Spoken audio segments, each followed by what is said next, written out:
को क्षमता दियो जंगल जमी कारो 73 एक्ट कार्य करा जाओ एक्ट लागू करा। मालकानगिरी जिला आदिवासी समाज महासंघ तथा जिलार समस्त आदिवासी समाज महाग्राम सभा कालीमेला पड़िया मिशी एक स्मारक पत्र प्रदान अपील कर मालकानगिरी सहर जनसमुद्र पलटि जंगल अधिकार आईन 2006 अनुଯାୟୀ व्यक्तिगत जंगल अधिकार और गोष्ठीगत जंगल संबल अधिकार को स्वीकृति और सब्यस्त करने अनुसूचित जनजाति मानकर सुरक्षा दाबीपत्र में उल्लेख रही। मालकानगिरी जिले में दीर्घ 6 वर्ष ऊर्ध्व 234 कोटी ग्रामसभा गोष्ठी जंगल संबल अधिकार दाबी कर जिलास्तरीय कमिटी निकटे बारंबार अभियोग अनुरोध करने सत्वे पट्टा प्रदान अभियोग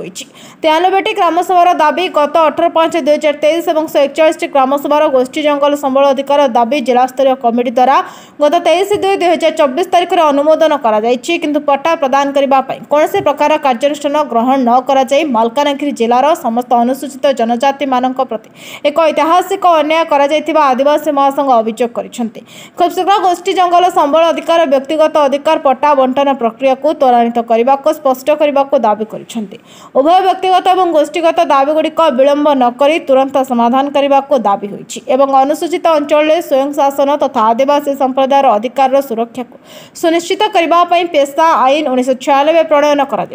ओडिशा सरकार द्वारा जो ड्राफ्ट नियम करा ताहा पेशा आईन 1996 मूल भावना को क्षुण्ण कर अभियोग कर आदिवासी महासंघ ड्राफ्ट नियम को विरोध कर पेशा आईन मूल भावना को गुरुत्व दि जाए उड़ीबाती ग्रामसभार निष्पत्ति को सर्वोपरि मना जाए तेणु मूल भावना को ध्यान में रखा जाए नुआ नियम प्रस्तुत कर तुरंत अनुसूचित अंचल लागू कर दाबी होइछि। कौन सब आलोचना है कौन सब प्रतिशत प्रशासन पक्ष दिगला कहीं फॉरेस्ट राइट एक्ट रे पट्टा एमान को दिया जाई परने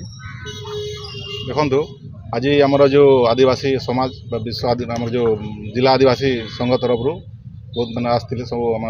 आदिवासी भाई मैंने माँ मैंने सब आसते जो दाबी थिला सीएफआर और सीआरआर उपर मेनली आउ इंडिविजुअल फॉरेस्ट राइट तो प्राय आम कवर कर देचु चली लेफ्ट आउट जब किसी थे प्राय 90% कवर हो आमर जो सीआरआर मो पाखे जहाँ डीएलसी किसी एप्रुव होती जोटा कि यथाशीघ्र आम देवु आउर जोटा पेंडिंग अच्छी आम तर्जमा करूँ जहाँ इस पर गाइडलाइन निश्चित भाव में आम बहुत शीघ्र दिज्व। आज आमर आदिवासी महासंघ एवं स्वतंत्र ग्राम सभा अधिकार कमिटी तरफ आमर मालकानगिरी निर्वाचन मंडली और चित्रकोंडा निर्वाचन मंडल 14 गोटी आदिवासी संप्रदाय जनजाति जनसाधारण आज आर मुख्य उद्देश्य है आमर जंगल जमी पट्टा एवं गोष्ठीगत पट्टा ता सांको पोलावरम इश्यू भी अच्छी से अंचल जो पोलावरम एफेक्ट एरिया जो मोटो अंचल मध्य इे चित्रकोंडा एरिया जो विस्थापित लोक मैंने अच्छे पर्यंत पट्टा से प्रदान करा जाए ये सब बहुत गुड़े इश्यू को लेकर आज आम महाराली गोटे